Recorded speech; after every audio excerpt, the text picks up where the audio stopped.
যে বয়সে পড়াশোনা করার কথা অথবা মাঠে খেলাধুলা করার কথা, ঠিক সেই বয়সে এসে এই যে শারমিন বিছানায় শুয়ে আছে। অর্থাৎ তার ব্লাড ক্যান্সার। এ কারণে সে খেলাধুলা থেকে বঞ্চিত, পড়ালেখা থেকে বঞ্চিত। অর্থাৎ যদি বলি স্বাভাবিক যে জীবনযাত্রা রয়েছে সেখান থেকে সে পিছ পড়ে গেছে।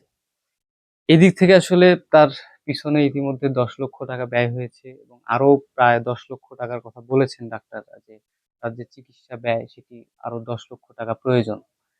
ইতিমধ্যে আসলে স্থানীয় লোকজন সামান্য পরিমাণ কিছু সহযোগিতা করেছেন।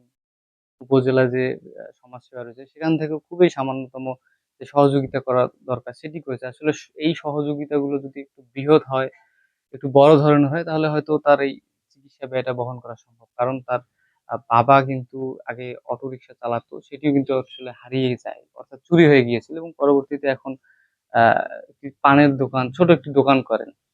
সব মিলিয়ে যদি বলি যে আসলে তাদের যে এই শারমিনের পিছনে তার যে চিকিৎসার খরচ জোগাতে গিয়ে অনেক কিছু বিক্রি করেছেন।